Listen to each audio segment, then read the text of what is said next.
Victory Gardens, an award-winning actor, director, and educator, André DeShields sat down for a conversation with these talented students about the importance of lifting one's voice and living your truth. Since the start of the pandemic, André has been very active in supporting artists through one of the theater industry's darkest moments, working to amplify the voices of New York artists during the pandemic. Not long after Broadway announced its closures, André joined a group of New York-based artists to create the Trickle Up NYC, a platform for New York area artists affected by loss of income to share artistic content. Among his other activism efforts, André has participated in numerous virtual fundraising events for essential non-profit organizations like Broadway Cares Equity Fights AIDS and the Broadway Advocacy Coalition. He was even featured in a recent Sweet Home Chicago music video in support of the Arts for Illinois Relief Fund. In addition to these incredible efforts, André is best known for his Tony Award-winning performance as Hermes in the Broadway musical Hadestown, having received the Grammy, Emmy, and Tony Award, among other honors for this performance. In a career spanning 50 years, he has had show-stopping performances in 4 legendary Broadway productions: The Wiz, Ain't Misbehavin', Play On, and The Full Monty. Thank you, André, for serving as a leader in our field, both on stage and off. It is an honor to have you join us, and we look forward to hearing your keynote speech. Everyone, please join me in welcoming André DeShields. Hello, my beloveds at Victory Gardens. I've been looking forward to this opportunity to speak to you for the second time. And I've chosen today, which is Thursday, November 26, 2020, Thanksgiving. There is no more appropriate time than today when we should be enumerating our reasons to be thankful. That said, allow me to begin with this quote from Thornton Wilder's brilliant play, Our Town. There are some things we all know, but we don't take them out and look at them very often. We all know that something is eternal, and it ain't houses, and it ain't names, and it ain't earth, and it ain't even the stars. Everybody knows in their bones that something is eternal, and that something has to do with human beings.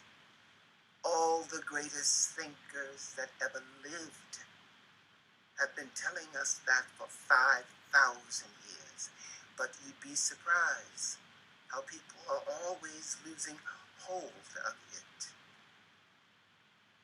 There is something way down deep that is eternal about every human being. Now, why do I stop there? Why do we talk about eternity? Because more often than not, when someone from my generation is asked to speak to members of your generation, more often than not we say, the future belongs to you, which is true. I have no quarrel with that. But then you might wonder, if the future belongs to me, how do I get there? Particularly during a time when there is a global pandemic and we all seem to have been spiritually paralyzed, and nothing really seems to be moving forward, which is where the future is. Well, it is my responsibility to help you understand how we got from the past to the present, and how we get from the present to the future. Now, the explanation is easy. We get from the present to the future by building bridges. But how do we build those bridges? Have you heard anyone use the term carpe diem? It's a Latin phrase, and it means seize the day, seize the opportunity. I want to adjust that ever so slightly to help us build our bridges to the future. And I would like to say carpe donum, which translates as seize the gift. Now, what gift? The gift of that which is eternal about human beings, and that is our indomitable spirit. That is how we get from the present to the future, by using the eternal spirit that lives in us to build that bridge. Have you heard people say things would be better if there were a level playing field? Well, that's how the coronavirus has served us, by leveling the playing field. Now, why do I say the playing field is level? Because no one knows anything and everybody knows nothing. Now, what does that mean?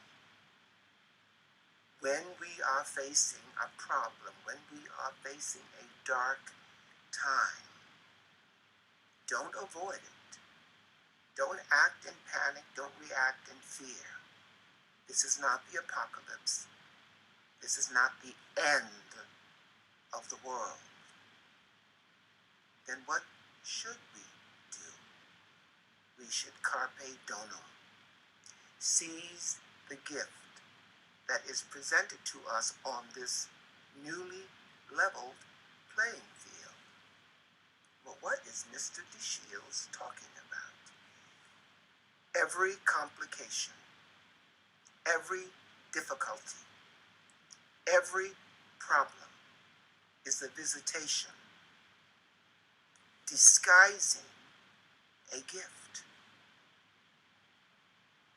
If we avoid the problem, it simply grows on the horizon. We give it perspective, and it seems to be insurmountable. But if you approach the problem, you will discover rather quickly that the problem is porous. And if you continue approaching the problem, before you know it, you will be on the other side. That is the strength of the Spirit that is eternal. What gift could this virus possibly be disguising? We are now at a unique intersection of history and evolution. It doesn't happen very often in an individual's life. And because it's happening so early in your life, you can really benefit from approaching the problem. This crossroads, think of it as a clash of the titans, history and evolution. More often than not, history is ahead of evolution, or evolution is ahead of history. But now they're looking each other right in the eyes.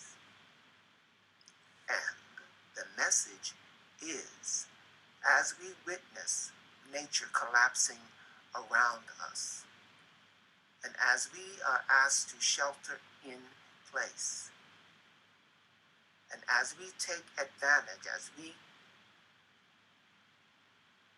carpe donum, seize the gift of this moment of stillness, of this moment a very little distraction. What we must understand is this is our opportunity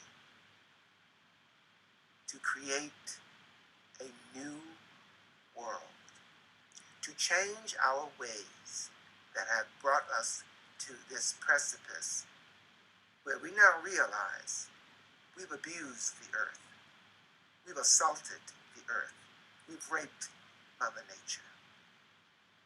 And now it is our opportunity, just as we do when we're working on our computers and things go wrong and we push the refresh button. Now we can push the button to refresh the earth, to refresh Mother Nature, to refresh ourselves. Carpe diem. Seize the day. Carpe donum, seize the gift. The gift is coming from the universe. The universe is speaking to us, using Mother Nature as its mouthpiece, saying, stop in the name of love. Before you break my heart, think it over. And I'm asking you to think this over. The future belongs to you.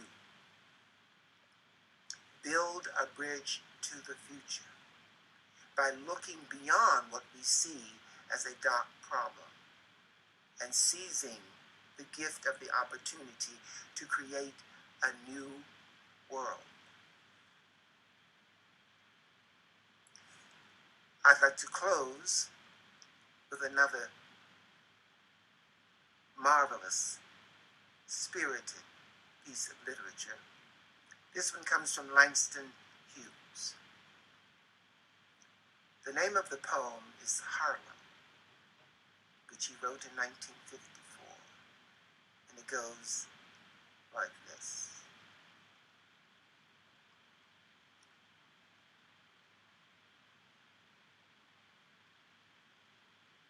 What comes of a dream deferred? Does it dry up like a raisin in the sun? Or fester like a sore and then run? Does it stink like rotten meat? Or crust and sugar over like a syrupy sweet? Maybe it just sags like a heavy load. Or does it explode? What happens to a dream deferred? Do not defer your dreams. Build your bridge to the future. Seize the gift. Your spirit is eternal. I'll see you on the flip side. Thank you. And I'm going to close with a word from the network of Bantu languages which are spoken in southeastern Africa. Ubuntu. It means I am because you are.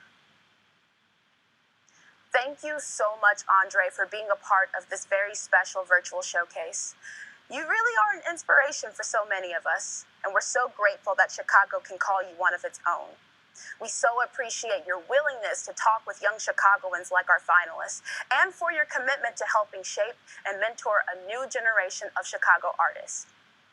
Now,